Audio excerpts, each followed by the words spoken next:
This is Let's Talk Business with your host, Marc Ebinger. Now, here's Marc. Welcome back to Let's Talk Business podcast. Today we've got Don Gleason, a personnel retention and career transition coach with Achieve New Heights. Don does a lot of work with U.S. military members leaving the service, which is something I'm excited to get into today. A lot to talk about. Don, welcome to the show. Thank you. Thank you very much. It's an honor to be here. I'm your host, Marc Ebinger, the owner of Krukus Virtual Staffing, a company that specializes in providing remote staffing solutions for small to medium-sized businesses by hiring skilled English-speaking virtual assistants from the Philippines and Latin America. And that's a mouthful. And I'm Howie Nestel. I'm the owner of Sharkmatic Advertising. For 30 years, we've helped clients communicate their message effectively and economically. We used to do it with old school ways, radio, television, billboards, and now we do it with all the new school stuff, website, search engine optimization, and social.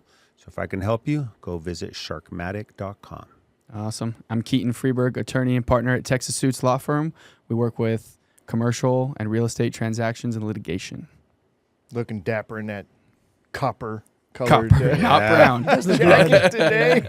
Yeah, I feel underdressed now, but no, awesome. We should already know there's a pattern. Last week you wore a sport coat. We didn't. Here we are again. Now our guest Don is wearing a sport coat, and we're not. Trying to upgrade, I will be wearing it again next week. Okay. Yeah, keep dressing up. I like it. When in doubt, go the whole route. That's right. I like that. All right.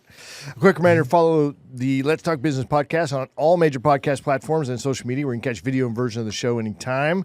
You can get to everything easily from visiting our website at satalkradio.com. All right, Don. So give us a little bit about your background. We got a lot to talk about, military service members, that whole transition going from service to the private life can be a bumpy road for folks. Yeah. Excited to get into that. But tell us about your background, what qualifies you to be in the industry that you're in, and we'll go from there. Yeah, appreciate that. It was interesting how I got into the military, right? Because in 1982, the recession, I had 454 rejection letters when I graduated college after 5 years. And the last thing I was planning to do was to join the military. But there was no other real options, so I jumped in. And I struggled through a bunch of part of it. So it took me a lot to get indoctrinated into the military, to really understand the culture, for it to be a part of me. And I thought I was going to get out at 4 years. Really did. That was my plan. I just wanted to get 4 years of experience, get out. I wanted to design wastewater treatment plants, water treatment plants. I wanted to clean America's waters. I was really focused on environmental engineering. But the more I got into teams and working with people and getting into leadership roles, I just really loved it, and I thrived. And I became a 3-time squadron commander and a group commander. Made the rank of colonel. Was not online for general, but that was good. I kind of watched the general officers. They didn't really have a life of their own, so I kind of wanted to still have a life of my own. But when I got out, I had already been thinking, because of that, for 24 years, that what I wanted to do. Because I thought I was going to get out at 4, and then 8, and then 12, and then 20. And I just kept going as long as they kept promoting me and giving me new jobs. I really loved it. I got the opportunity in 2004. We were just talking about Baghdad and Saddam Hussein. I got to go over and work the $12 billion reconstruction program. What engineer wouldn't love that? Even though I wasn't really a construction guy, just the fact of managing that was really exciting. So I had been thinking all along, what do I want to do? What do I want to do? And I knew construction wasn't it. I knew facility maintenance wasn't it. I knew design wasn't it. I wanted to get back into the environmental side. So I started making those connections through my network and talking to the people that were doing those kind of things and understanding what they did. And I had been with a group called Society of American Military Engineers. It's a nonprofit, but it's a kind of they call it a government, corporate kind of intergovernmental agency organization, not an agency, organization, because we're all about working together to help build installations the way they need to be built to support the military. So we're constantly communicating, and they really take care of their own on the transition. So I've reached out to a bunch of folks that I knew, and they helped connect me with different people, and I got a great job. I probably only interviewed with 3 companies in 2009, and Booz Allen Hamilton was exactly what I was looking for: the right culture, the right role, the right leadership, and so that was a real good success for me. But as I started talking to more and more of my peers, they were struggling. Not so much in the engineering side, but logistics side, security side, pilots. Peers meaning military. Peers meaning military, yep. They were really struggling. And I mean, months and months. There's a young man named Ray who started several things here in San Antonio called the Mill City Meetup, the Key Community, some other things, because when he got out, he almost locked himself into his office during the day, and he was just full of shame that he could not find a job. He was going into depression. He was, so much frustration. And if it wasn't for his wife walking in at one point and pulling him out, basically, probably a figurative thing pulling him out, but getting him help, getting him connected to people. And now he's focused in on helping. And when I see that kind of thing, story after story after story, I know I have to do something. I can't be a commander in the service trying to take care of my people and do the things and get the mission done and then turn my back on them later on. And here's kind of an interesting point. In 2014, I joined the John Maxwell team, got certified in August of 15, speaker, trainer, coach. Now I can use John Maxwell's material and bring that in with a lot of my talks and training and stuff like that. And as I was trying to figure out my audience, I was thinking, well, certainly it's going to be the architect, engineer, construction realm that I came from, right? That just makes sense. It wasn't resonating with them. But as soon as I turned and started working with military and even non-military who were transitioning between jobs, it clicked. It clicked. I started getting a reputation. And I was like, God, you're really taking me down a different path than I thought. But every time I turned from that, I kept turning back to it. So there's several different reasons why I'm in this boat, right? I got to take care of the people that took care of me. Well, clarify your boat real quick. Just be very specific on what it is that you're doing. Yeah. So really working from a career transition perspective, one-on-one with military, some non-military, but mostly military getting out of the service, and walking them through 4 areas. Because we have to understand our mindset first. What is it that's going on inside of our head? What have we gone through in the military? How is that impacting how we are approaching the transition? How are we communicating with others, et cetera? Second piece is focus. What do I want to do next? To me, that's probably the number one thing militaries struggle with is what do I want to do? Because in a lot of times we came in, we did a vocational test when we entered into the service. They put us in a career field. If that career field became overmanned, they would say, okay, here's 3 that you can go to, and they would move you to something else. You didn't really always get a real choice unless you kind of had a degree like an engineering degree or a lawyer or a doctor, right, that you had to go into those specific career fields.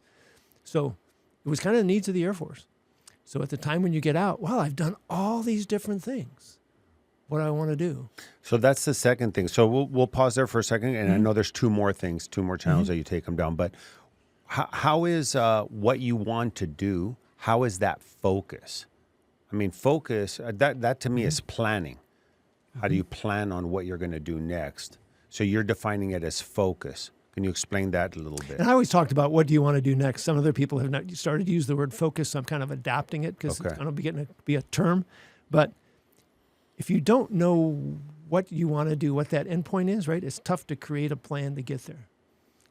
And I apologize because I'm going to jump into number 3. Who do I network with? What questions do I ask? This is the third thing I'm working with people on. If you don't know your focus, what you want to do next, you'll just go start networking with everybody. And you're wasting your time. They're not going to help you. They're not going to give you the right answers that you're looking for. So you have to know where you want to go. If being an environmental engineer, I wanted to go talk to companies that do environmental engineering, right? Wouldn't do me any good to talk to logistics or security or medical. I'm not going to get the answers and validate that kind of stuff.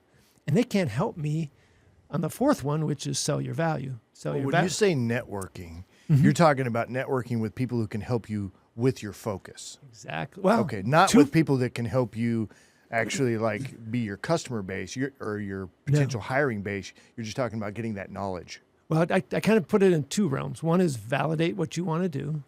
And 2 is make that connection with somebody who can help you get into that company. There we go. Yeah. So, Dave Ramsey says a resume without a connection in a company is almost worthless.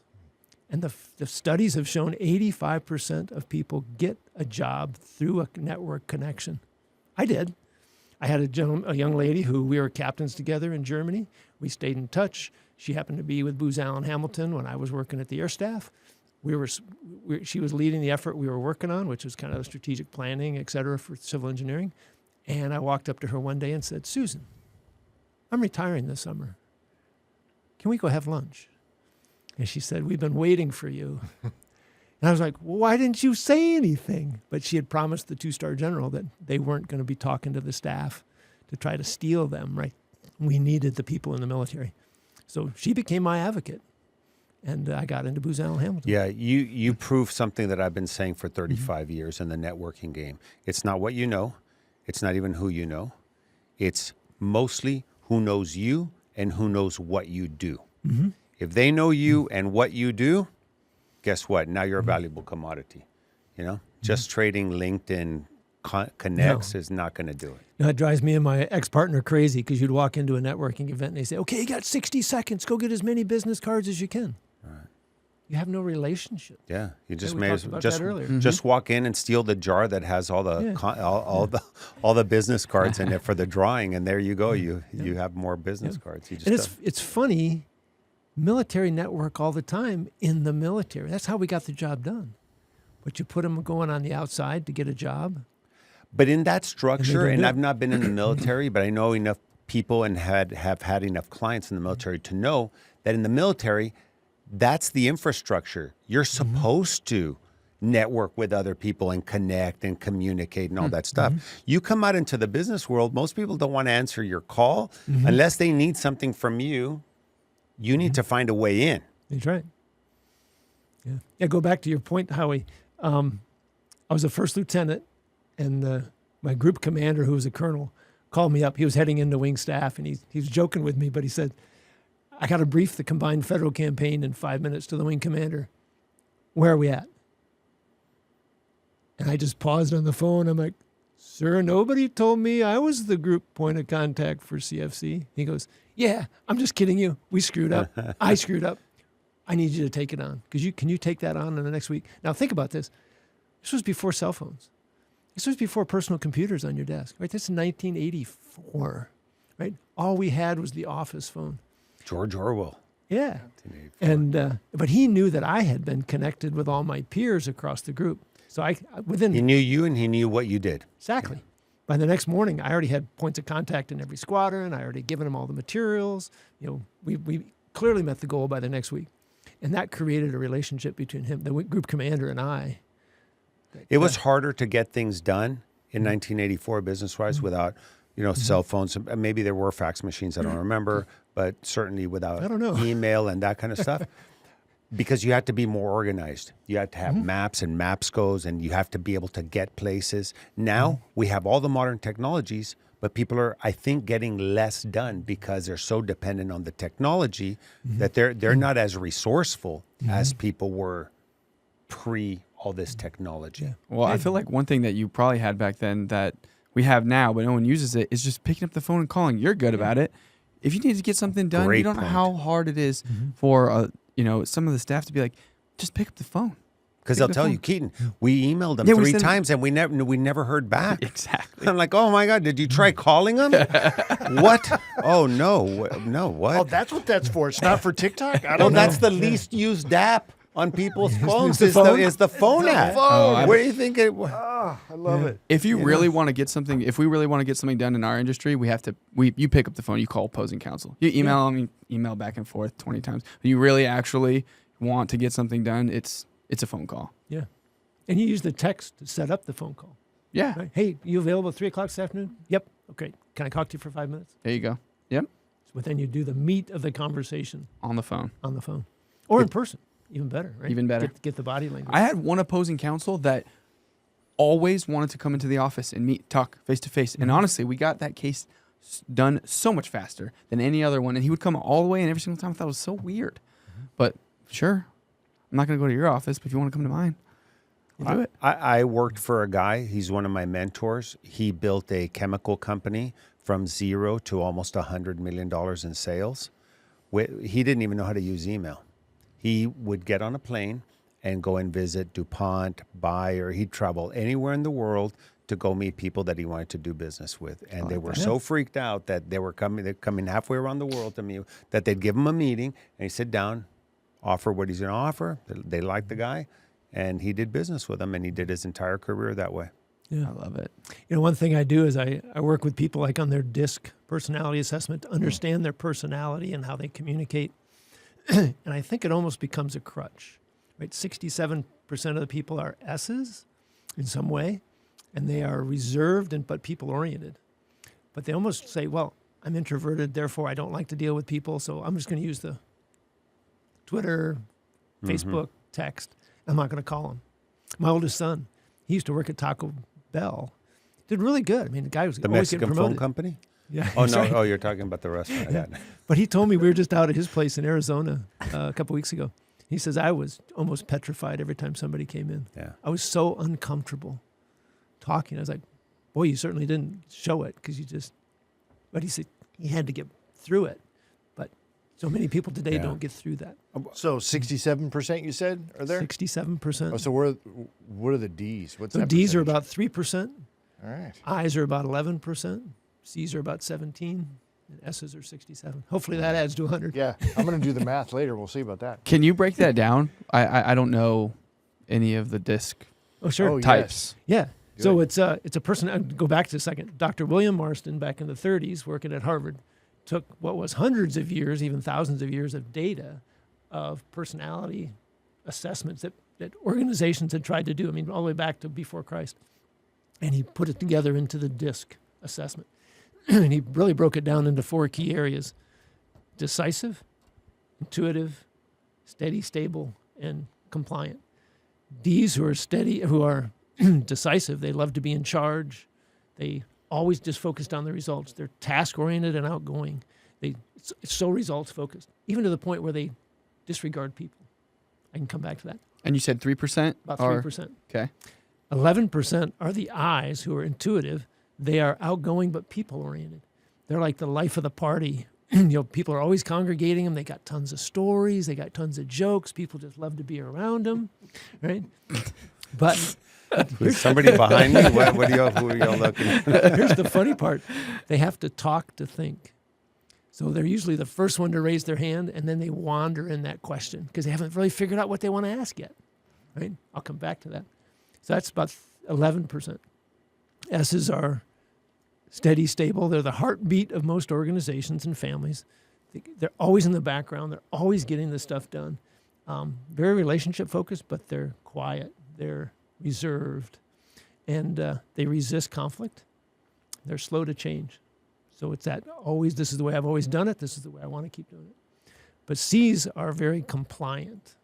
They love processes. They love being in the box. You might push them to the edge of the box, but they want to stay in the box. If you ever ask them a question about like the Code of Federal Regulations, I got into that a lot as an environmental guy. They know it, hook, line, and sinker. They know it. You can put your 4 or 5. They call it 5-finger regulations. You just got to put your fingers in there and go back and forth and back and forth. And they knew it. I knew it. I'm an SC. I knew it off the back of my hand, right? But they're very compliant. They love analysis. Okay. So Okay. It can be slow. So you okay, but not everybody fits into one. Is that where you were going to That's go? what I was going to ask. Yeah. Correct. If it's just if you're either one or you can be 2, 3. 41 different combinations. Oh my goodness. Yeah. So you could be like I'm an SC. SC. So you take a graph, and my S and C on the rating scale are almost identical. S is just a little bit higher. And I can see a lot where my compliant and analytical side comes out and my relational resist conflict comes out. The one thing I wanted when I got out of the service was I wanted a company who really invested in their people. And Booz Allen had a 360-degree assessment. That's why I went with them. One of the reasons. Good culture, all kinds of other things. But I noticed when I was in the military, we adopted a feedback program. And I was always uncomfortable as an S giving feedback, right? They could get conflict. I don't want conflict. I would spend an hour to prepare, and I would spend an hour doing the feedback session. I had a lot of bosses who just said, Don, doing a great work here, right? And just avoided it, right? And that did me no good to develop myself. So I was committed that I had to develop my people because I wanted to be developed. So I spent that time to do it. But boy, I had to work through that resistance. And until I got into the DISC and started to understand myself, I didn't know why. There are a lot of questions in the DISC analysis, right? There is. I have more than 100, I think. We Something like have. I can send you that if you want. Mm-hmm. It's a part of our testing that we do for people that we bring on. For our great. applicants, we disc assess all of them. But if you want, I can have my folks send it to you so you can take it yourself and see where you're at. I'd love that. I'd love to be go- your preferred provider. Yeah. Yeah, it's Test Gorilla is what we use for it. Okay. But The advantage here is once a military member, in this case, understands who they are and how they communicate, what their personality is, now they can start to understand a little bit more about, well, what it helps on the focus, right? so I'll tell you where this helps too is your relationships. So Yes. you're newly married. You should definitely know not only that there's personality colors too, right? But certainly the disc assessment's great, but also understanding love languages is another Yes. thing too. That I mean, I've been married, be 36 years this year. It's like I'm telling you, that will help you guys. It helped us. I still remember that era where Jennifer figured out, oh, this is why Mark does the things that he does and thinks the way he thinks, and she understood where she was at. Huge advantage in relationships, man. It's no joke. That's awesome. Had a mother and a daughter. She's with our John Maxwell team, the mother is, and her daughter were just fighting all the time, and it was screaming and hollering. So they did the disc assessment together, and the daughter looked at her mom and said, "Now I understand why you do that. You don't hate me. It's just who you are." I don't know if that sounds better or not. Wow. Well, but now she understood that it was kind of the reason, right? You're not asking me to clean my room just because you want me to clean the room because you hate me. It's because you're very orderly, right? You're compliant. You love things in the right place. And walking into that room would drive you crazy. Yeah. It did to me. My daughter, she would wash the clothes and then live out of the clothes hamper for the rest of the week, and clothes would be all over the floor. And I just decided not to go upstairs. That's the way I dealt with it. But Where are you at on it that? would You said SC, SC. but what's the dominant? S just by a tad. I'm in the DI. Can That decisive, and what's the I? I've heard influential, but what's I? again? Intuitive or influential. Intuitive or influential. Yeah, that's what I've heard both. life of the party is what you said, right? Yeah, life of the party. So have you seen people's disc assessments change over time? It can. Yeah. Some stay the same. I was talking to somebody this morning. I think it was Ryan. No, somebody else said they've done it like every year and it never changes. But That's the S and the C's. my I has been coming up and coming up. So I'm almost an SCI. The more and more I get comfortable in who I am and being out in front of people and relating, the better I am in that, Interesting. living into that. So yes, it can change over time. Because remember, it comes from three things, right? Your third of it's from what you're born with. Your parents gave you a certain personality. You've seen examples through your life. That influences who you are. And then just the culture. Did I say that right? Nature and nurture, it sounds Nature like. and nurture, yeah. It's examples who you've seen, your good bosses, bad bosses. And then it's the environment you've been around. So certainly the Air Force has influenced me a lot, right? By being very compliant. We live by regulations. So that makes sense. I probably wasn't as high as a C back then. I'm surprised you weren't higher in the D range, especially being a full bird colonel. It is interesting, isn't it? Yeah. D is quite low. And I can live in that space with a high D if I need to. I was always the on-scene commander as a lieutenant colonel and colonel, and I could get the team together and I could give them direction. But it's just like when I got asked during an interview one time, says, can you be mean? That was an interview question I got the first two interviews. And I was like, what an interesting question. That was a stupid question. That's what I was saying. I would have got that job like that. So finally I looked at him, I said, well, yes, I can be mean. It's a tool in my toolbox, and I can give you several examples. But I'm much more of a teamwork, collaboration kind of guy. I'm building relationships. I try to motivate people to do what I would need them to do, not kick them in the butt if they don't do it. How And do yell at 'em. I didn't get either job, by the way. I was going to say, but like combat type leadership's different than Right. you were in a different area. So I guess that makes sense. Yeah. how do people find you and know that they need you? You know, so one is a marketing question, but how do people know they need you? Do they have to hit their heads up against a wall a bunch of times, not find a job, not know what they're doing, be lost for a certain amount of time? Or are you getting fed people that are coming out of the military and you're catching them before they... I hate to say this, but yes, yes, and yes. Okay. I'm trying to get onto the base and be in front of military at that 2-year out point. You need to be spending, it takes you a good 12 months, probably 24 months to really do a transition right. Because you got to think into, what is my mindset? What have I gone through, right? What is it I really want to do? I got to start working those networks and build the relationships. You can't, I was talking to one Navy guy. He was about 6 weeks away from getting out of the service. And he was going to do a 3-week deployment on his ship. Mm-hmm. And he says, I think I'll be okay. I think I got about a week or two when I get back. I think I'll get a job, no problem. I said, dude, it's going to take you about 7 months to catch up. And it took him 7 months to walk through it. And we walked through that process. So the earlier I can get to people, the better, right? And one of the problems is there's so many different opportunities. I mean, hundreds in San Antonio alone. So they go out and they sign up for everything. They don't attend a lot of it because you just can't. There's too many.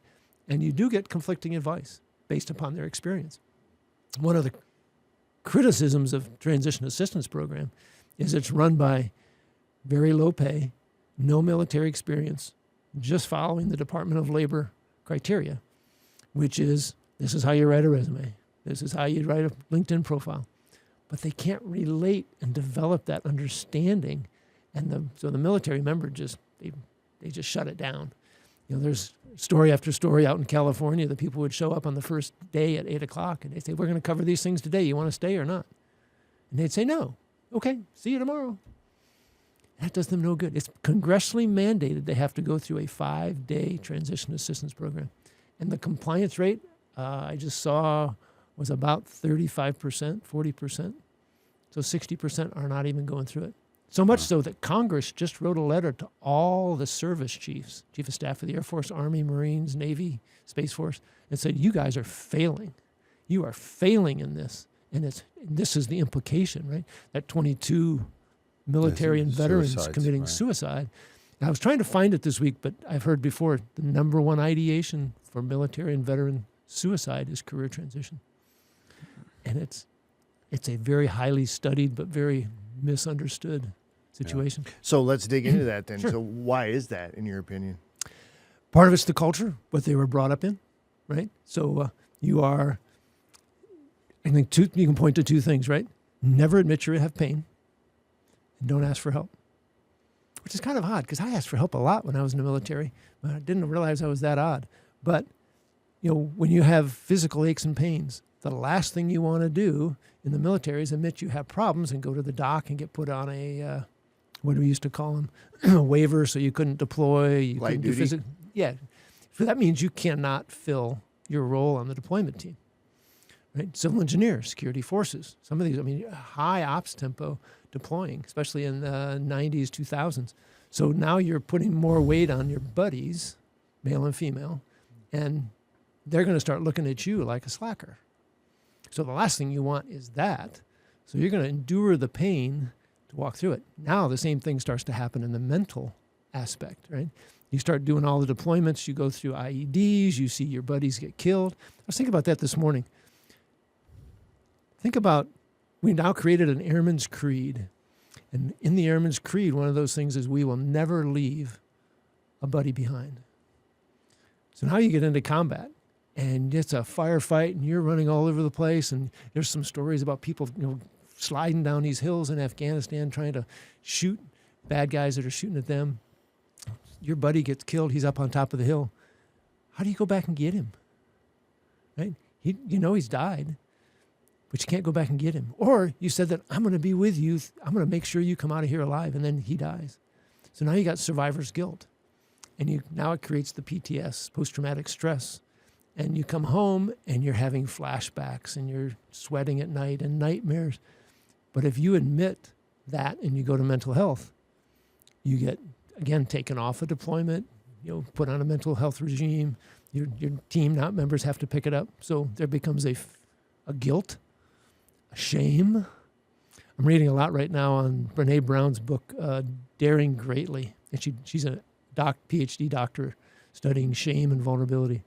And she talks about some of those things about this is that expectation and you didn't live up to it. And now you feel that shame and that guilt, and you will stay at home and hide in your bedroom versus going out in front of people. And it's complicated more if you're a reserved C or S person, right?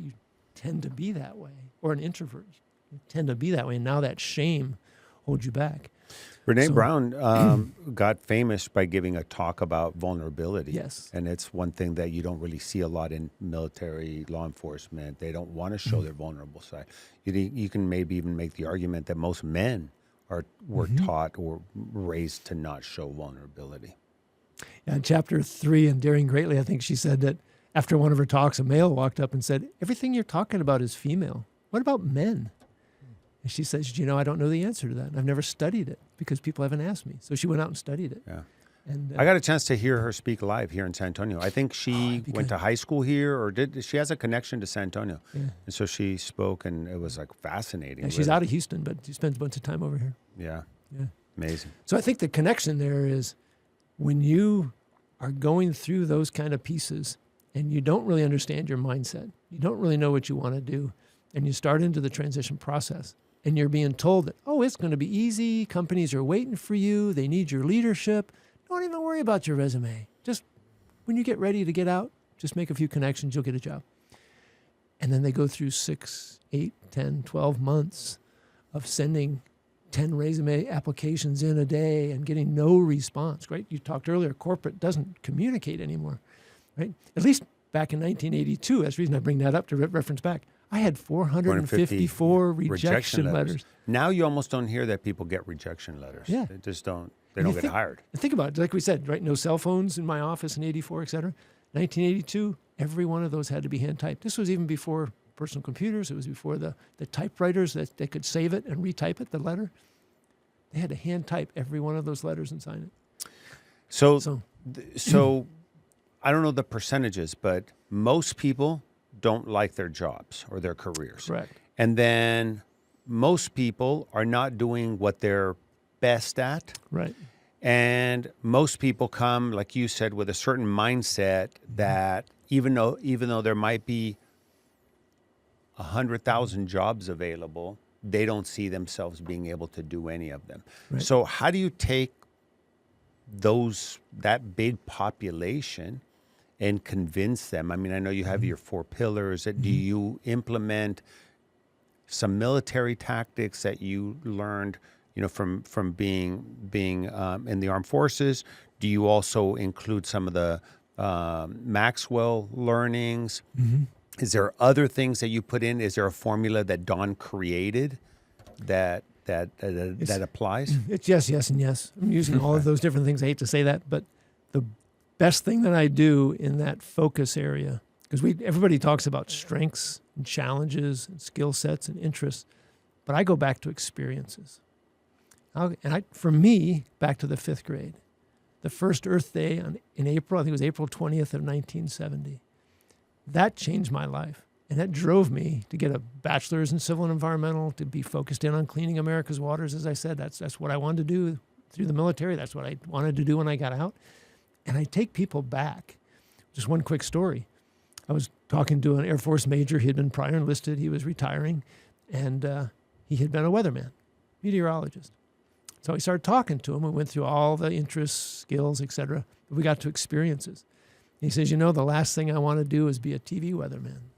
To me, that's like stick my finger down my throat. I'm going to get sick. No way. I'm not interested in that.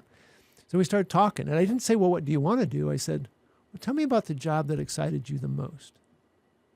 And he goes, oil spill horizon disaster. I was the meteorologist for General Henry, the 3-star general. And he challenged me in so many different ways to bring weather into the response situation. Which way was the wind going? How was the tide going to go, right? What about the waves down at the second? Because there was like a 50-foot down layer as the water temperature changed. Yeah. There was a huge oil spill right in that. Thermocline. Thermocline, yeah. So he says, I love that because I got to predict that, where it's going to go, and we could work the cleanup. And I said, so given all that, I don't think I asked how, but if that's the kind of thing you really enjoyed, how can we get you into that kind of role? He says, one thing I love to do is Department of Homeland Security and FEMA, Federal Emergency Management Agency. Well, it took us about a year to work him into connections and everything. He's now at GS-14 doing exactly that. Yeah, and FEMA is all about weather. Yeah. But he's applying weather into all of those different situations. Got another gentleman who sergeant major in the Army. Started talking to him. I said, you joined the Army out of the Alabama. What was the reason? He said, there's only 3 things that were going to happen. I was going to be in prison, I was going to die, or I was going to be on drugs. Ready to die at some point. That's what all my friends were happening. So he says, I joined the service. And we started talking about what he did. So what was the best thing that you ever did? He says, that's easy.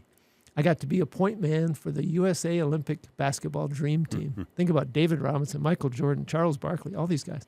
They came to D.C., and he got to connect an opportunity for them to talk to the kids from inner city D.C., poverty, single moms, right, parents. And he said he watched the kids' eyes just light up. So what were they so excited about? He says, because they saw that if these guys could do it, NBA, the dream team basketball players, right? Because except David Robinson, a bunch of them came out of tough situations. I shouldn't say just David, but a bunch of them did.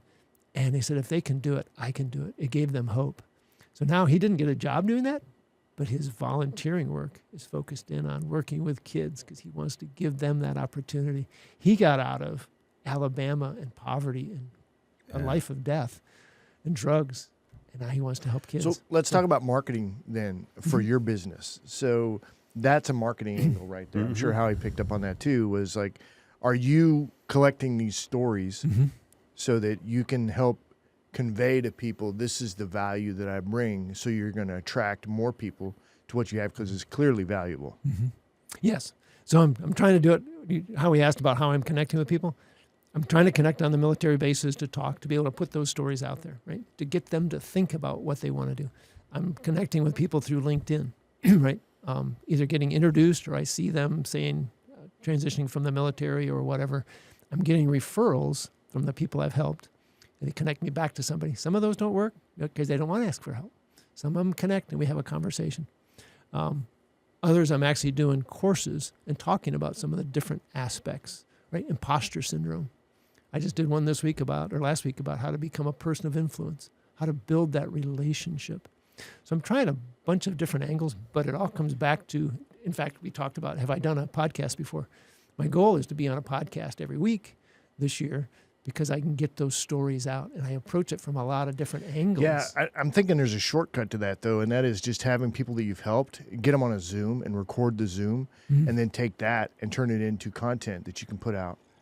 So that people can go through those stories back to back to back. Doing the podcast is great, but you're going to kind of go where the podcast host is going to want you to go, as opposed to getting right to your core message, which is, you know, what's the sergeant major story? What's that retired major story? It's like, let's get into that because people out there that are really struggling are going to connect with that.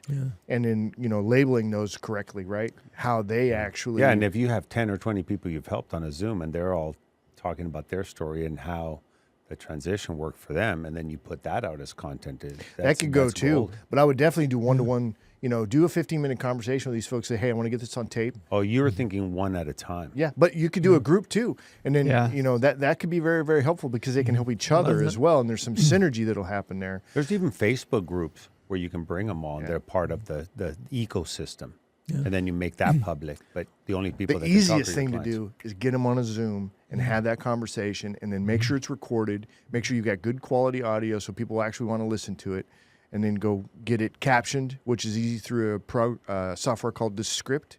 Just run it through there, and you've got a great marketing piece. And the reason why this is not funny to me because people, I'll tell you why I'm smiling. Okay, because people, if they need it, and they clearly do, then it's your responsibility to be able to market it properly. Convey that message. Yep. Don, do you just work locally or? Let me explain why I'm smiling. This is kind of like one of those, I could have had a V8, right? As Mark and I were walking in and you guys weren't here, we were talking about podcasts. And I said, I've been thinking about starting a podcast because I have this vision of a 15, 20 minute, get those stories out. I don't want it to go an hour or an hour and a half like some today. It's just too long. But a good 10, 15 minute with a hard-hitting story and how that they've got focused, I think would help a lot of people. Let me tell you where you're wrong there. Okay, please. Because, look, there's a reason why Joe Rogan does a 3-hour podcast. Howard Stern actually started that trend where he would just go on and on and on and on. Okay. It's because sometimes that first 40 minutes, nothing really good comes out until those walls come down, and then boom, Breaking the ice. you then you get into the real stuff, right? Because you get comfortable with each other. Something comes out. So long form content or format is where it's at. However, it's then you go in and you pull the content out of that long form. Okay. And that's where that good stuff comes from. And that's why Joe Rogan, he's very successful. He does a 3-hour podcast, but then you'll see clips that are 30 seconds, 3 minutes, 5 minutes. And that's where the real meat is that people pull out because everybody's in a hurry to get everywhere and get everything done. But yeah, I don't recommend podcasts is where you start. I recommend you start with your testimonials on people that you're helping, and even go through documenting. Say, hey, I'm going to help you through this. You're going to get a discounted rate or whatever the thing is. But whatever that is, whatever it looks like, that you actually document that journey so that people can relate to it even deeper. Say, hey, another reason to not start a podcast is expense, time commitment. And then you look at the ROI on a podcast, and chances are it's not going to be there. And you put in a bunch of money and a bunch of time, and next thing you know, you got 1 or 2 clients from it. And I've been doing this 2.5 years. Back.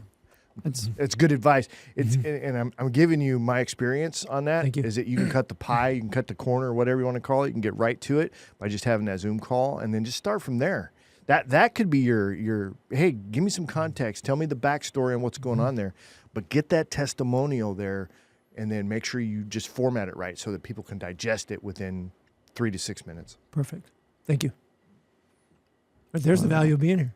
Oh, yeah. Yeah. That's Lots good. of good stuff comes That was out. great. So you're gonna ask a question. Sorry. Are you primarily working with individuals here in San Antonio, or are you everywhere? Everywhere. Everywhere. Okay. Yep. Okay. Yeah, we started a nonprofit, partner and I, back about the time COVID started, and we started having people. We were doing a mastermind, and we had 8 to 10 people in each group. We had 6 groups at one point by 2022, and we had people from Kadena, Korea, all the way to Germany, so all across the world. And we had purposely done that, right? And we did. Everyone had all ranks, all services, up to colonel. We didn't have any general officers in there. Just didn't connect with that group because they've got kind of their own avenue of transition. But the benefit, sometimes that colonel said, that staff sergeant, I never thought about it that way. I jumped into the VA disability process because I was only 20% a couple years ago. And I had a senior NCO look at me square in the eye and said, you colonels, you are so afraid to admit that you hurt. You need to tell the VA your typical day when you get out of bed and the back hurts and you're stretching for 20 minutes trying to get it so you can go through the day, right? Or your knee creaking. And boom, I started doing that, and my disability rating shot up. But it takes that kind of in-the-face relationship focus to help. Is Achieve New Heights, is it your own brand? Is it a franchise? My Is it brand. you created? My brand, yep. Because I want people as we develop them as leaders to achieve new heights in team performance, individual performance.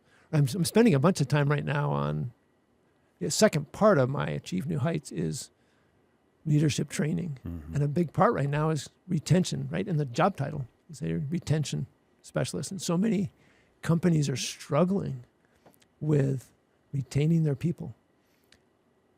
Now, when I was at Booz Allen, we had a natural 25%. And they said that was okay, but it comes with a certain expense. Other companies is much lower. So what is that right level, and what's the reasons? Most people, when they're getting out, don't want to really give you a good exit interview of what's the meat. But a lot of it comes down to the leadership isn't really communicating, connecting with the people, right? What is it that, if I'm the supervisor, what do my people really want to do? What is their skill set? How can I help them achieve that? How can I get them into the projects that really develop them? In the military, it seemed to be all about, I got 15 projects, I got 5 guys, y'all got 3, boom.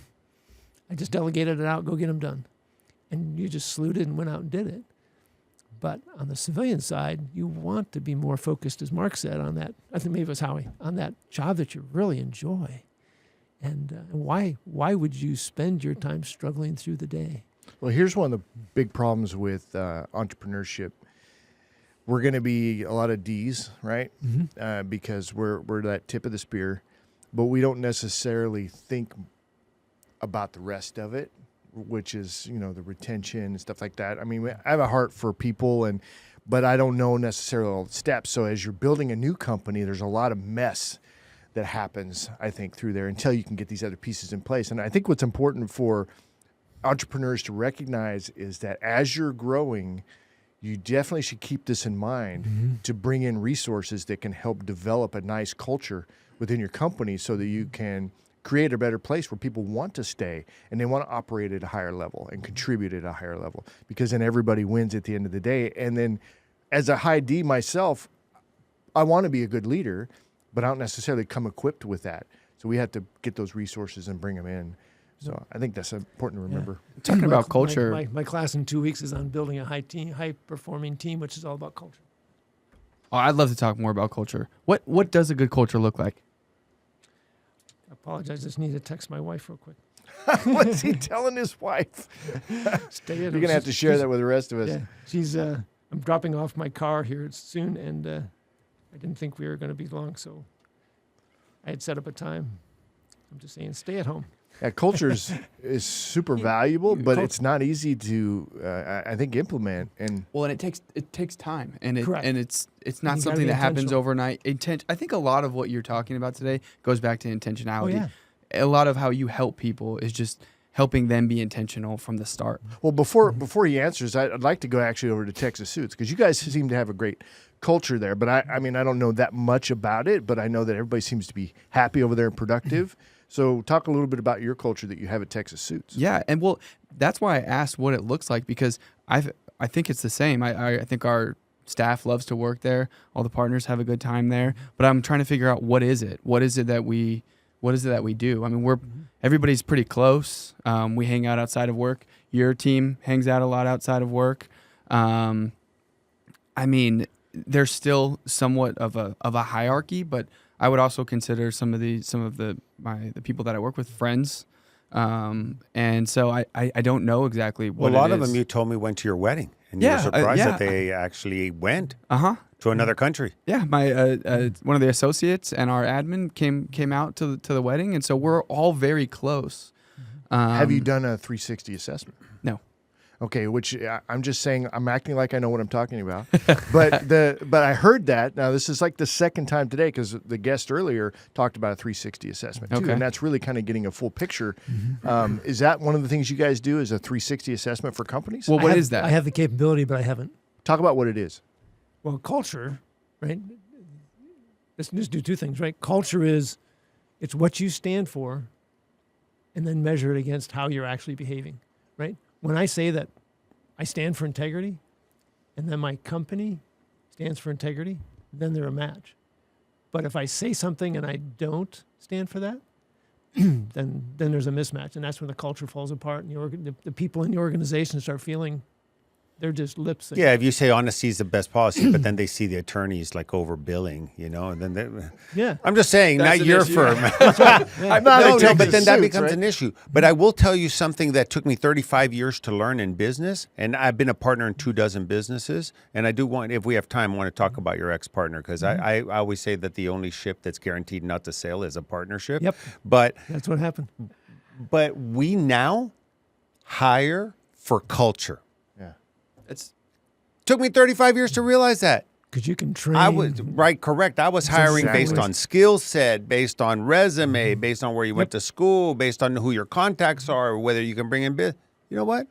Well, Culture. hang on. Let me add on to that, because I think that's part of the way. But the other thing is the DISC assessment. So, like when we hire for our virtual staffing, one of the first things we do is whoever our client is, we give them a culture test, and then I ask them, "Are you familiar with a DISC assessment?" I don't know what that is. Well, let me give it to you so you can understand that, because we DISC assess everybody that we bring out, and we do a culture test to match percentage-wise. Do they have to bring the same values to your company? Because we're looking for long-term success with our VA placement, right? So I'm not saying we've got it all figured out, but back to the 360 assessment. Okay, so you're talking about, like, if I say something and I don't do it, then there's a problem. The 360 assessment, as I understand it, is a way to find out if that's actually happening. Correct. So when I joined Booz Allen, we had a 360 process. At the end of each person's year, annually, you would assign somebody to be the reviewer, and then they would go out and talk to about 5 or 6, 7 people, try to be 4 to 5, that were superiors, peers, subordinates, and have set questions, and you would assess them on how they are achieving the job, how they're relating with people, are they taking care of the people, whatever questions that were there. And now you could balance it across 4 or 5 people. And you could start to see, am I getting a trend? Are they not matching to what the company says? Is there a one off, right? You can do that same thing with the company, right? What is the company stated and how are they matching it? So if I go talk to 5 or 6 people or maybe more in a company, a 360, you're going to talk to more and start to see, are they matching? Because most companies take that strategic vision, build it, talk about it one time, put it on the shelf, and they forget about it. And then when hard times come, do they go back and pull it out?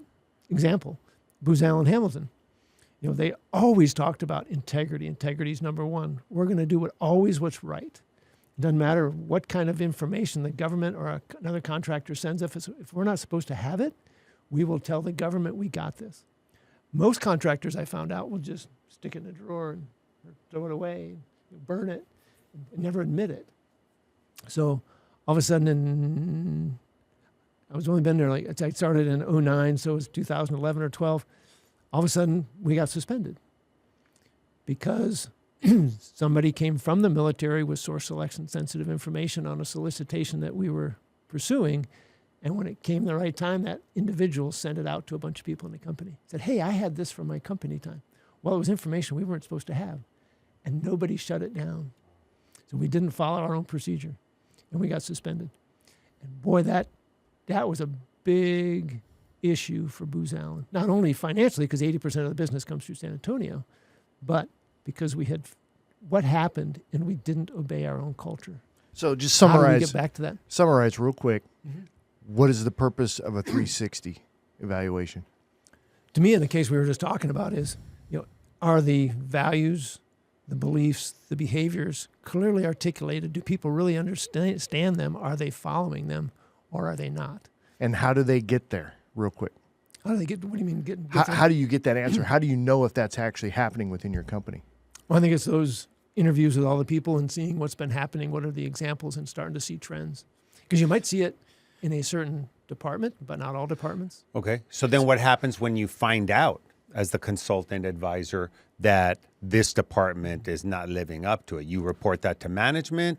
It depends, and then in some cases, do they come to you and ask you, well, Don, what should we do now that we know this? No, I don't. It's not an area of specialty that I get into, but everything I've talked to that people do that. That's so exactly right. There's a couple of options, right? You can train them out of their bad behavior, or you can get rid of them. Yep. Well, and it's good as a company to know that, hey, this is what you think is happening, but this is what is actually happening. Look at Enron. Enron started at the top, and these guys were doing stuff that, people down below paid the price for because I bet most of them were doing the right thing, but not at the C-suite level. But when you were talking, Wells Fargo, when you were giving the example about Booz Allen, I was thinking about Warren Buffett, because Warren Buffett writes a letter to all the CEOs of all the companies that they bought controlling interest in, and the letter is pretty much the same every year. Dear President and CEO of one of the companies that we now own, we're not going to penalize you if you have a bad quarter or a bad year financially and our stock price plummets. However, we bought the company because it's 73 years old and it has a great reputation in the marketplace.